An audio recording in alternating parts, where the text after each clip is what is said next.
गर्मी का मौसम अपने पूरे जोर पर था।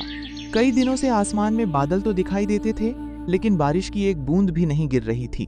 गांव के तालाब का पानी लगभग खत्म हो चुका था और खेतों की मिट्टी में दरारें पड़ने लगी थीं।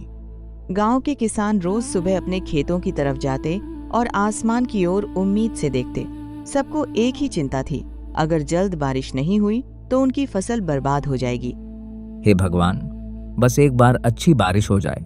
मेरी फसल इस बार बहुत अच्छी खड़ी है। फसल अच्छी है, लेकिन पानी का क्या होगा? कुएं में भी तो पहले जितना पानी नहीं बचा। मेरे खेत तक नहर का पानी आ रहा है। जब तक मेरी फसल बची है, मुझे ज्यादा चिंता नहीं करनी। रघु के खेत तक पहुंचने वाली एक छोटी नहर में अभी थोड़ा पानी बचा हुआ था। गांव के बाकी खेतों तक पानी पहुंचाने का कोई दूसरा आसान रास्ता नहीं था। रघु के पड़ोस में गोपाल का खेत था।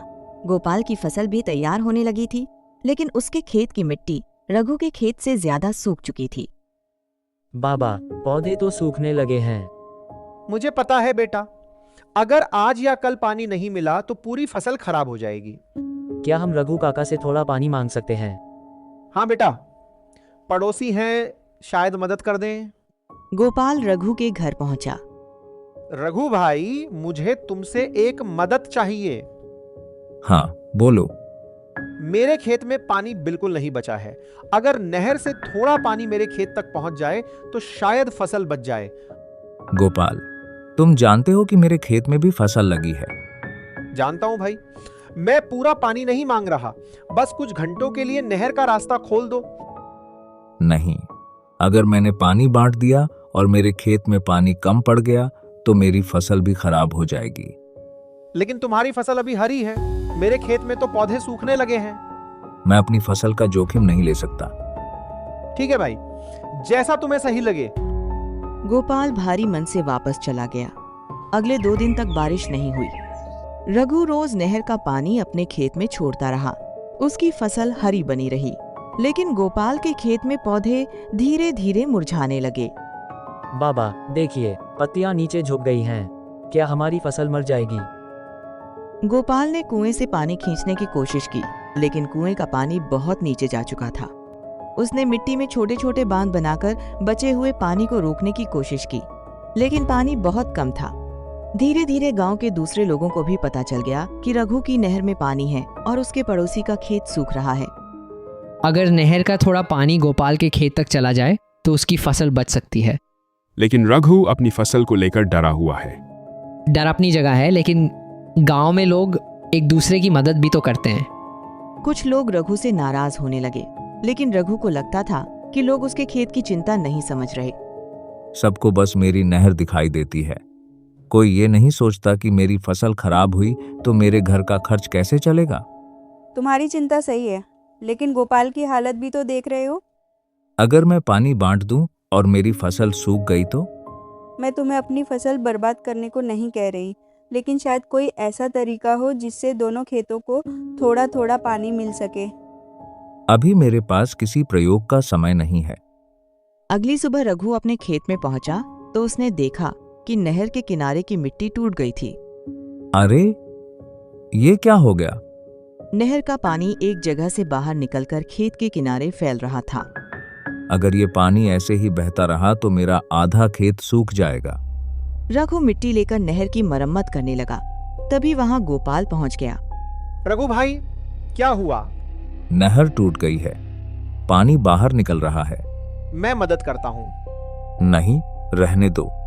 भाई, पानी तुम्हारे खेत का है, लेकिन अगर नहर ठीक नहीं हुई तो तुम्हारी फसल भी मुश्किल में पड़ जाएगी। गोपाल ने बिना कुछ और कहे मिट्टी उठानी शुरू कर दी। गोपाल, तुम मेरी मदद क्यों कर रहे हो? क्योंकि मुश्किल में पड़ोसी को अकेला छोड़ना सही नहीं होता। रघु कुछ नहीं बोला। दोनों ने मिलकर नहर की टूटी हुई जगह को ठीक कर दिया। काम खत्म होने के बाद रघु ने दूर गोपाल के खेत की तरफ देखा। उसका खेत सूख चुका था। कुछ पौधे पूरी तरह झुक गए थे और मिट्टी में गहरी दरारें पड़ चुकी थीं। गोपाल, हाँ? अगर तुम्हें पानी नहीं मिला तो तुम्हारी पूरी फसल चली जाएगी।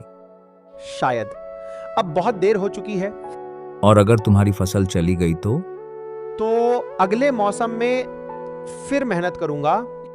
लेकिन इस मौसम का नुकसान तो होगा, पर मेहनत करने वाला इंसान दोबारा खड़ा हो सकता है। गोपाल की बात सुनकर रघु चुप हो गया। उसे याद आया कि कुछ दिन पहले गोपाल ने सिर्फ कुछ घंटों के पानी की मदद मांगी थी। रघु ने उस समय अपनी फसल के डर में उसे मना कर दिया था। गोपाल, अगर हम नहर का पानी सीधे तुम्हारे खेत में थोड़ी देर के लिए भेज दें और फिर वापस मेरे खेत में कर दें, तो शायद दोनों की कुछ फसल बच सकती है। लेकिन इससे तुम्हारी फसल को नुकसान हो सकता है। कुछ नुकसान मैं सह लूंगा। पक्का? हाँ, मैं अपनी पूरी फसल बचाने के चक्कर में तुम्हारी पूरी फसल नहीं खोने देना चाहता। दोनों ने मिलकर नहर के किनारे एक छोटा रास्ता बनाया, जिससे कुछ पानी गोपाल के खेत की तरफ जा सके। पानी धीरे धीरे सूखी मिट्टी में फैलने लगा। बाबा, पानी आ गया। मोहन के चेहरे पर कई दिनों बाद मुस्कान दिखाई दी। अगले दिन गांव के कुछ लोगों ने भी गोपाल और रघु की मदद करने का फैसला किया। अगर हम सब मिलकर नहर की सफाई कर दें तो पानी और आगे तक जा सकता है। और तालाब में जितना पानी बचा है उसका भी सही तरीके से इस्तेमाल किया जा सकता है। आज से गांव में पानी बांटने का एक नियम होगा। किसी एक के खेत में सारा पानी जमा नहीं रहेगा। जरूरत के हिसाब से हर खेत तक पानी पहुंचाया जाएगा। मुखिया जी, मुझे इस बात की सबसे पहले समझ आनी चाहिए थी। गलती समझ में आ जाए और इंसान उसे सुधार ले तो वही सबसे बड़ी बात है। कुछ दिनों बाद आसमान में आखिरकार काले बादल दिखाई दिए। बाबा, बादल। हाँ बेटा, शायद इस बार बारिश होगी। थोड़ी ही देर में बारिश शुरू हो गई। सूखी जमीन पर बारिश की बूंदें गिरने लगीं। खेतों में फिर से हरियाली लौटने लगी। लगता है इस बार भगवान ने हमारी सुन ली। और शायद हमें भी एक दूसरे की सुननी सीखनी चाहिए। रघु ने अपने खेत की तरफ देखा। उसकी फसल का कुछ हिस्सा पानी बांटने के कारण कमजोर हुआ था, लेकिन उसकी अधिकांश फसल बच गई थी। गोपाल की फसल को भी नुकसान हुआ था, लेकिन समय रहते मिले पानी से उसका पूरा खेत बर्बाद होने से बच गया।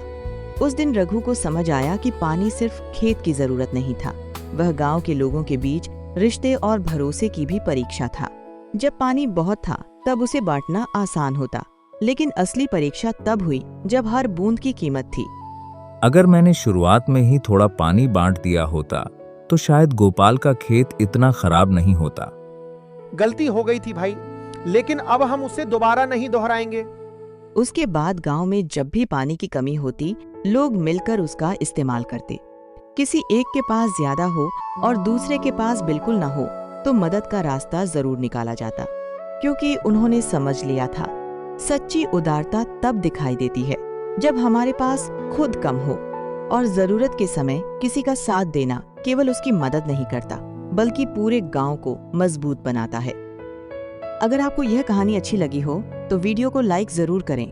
ऐसी ही मजेदार और सीख देने वाली कहानियों के लिए हमारे चैनल को सब्सक्राइब करें और बेल आइकन दबाना न भूलें। धन्यवाद।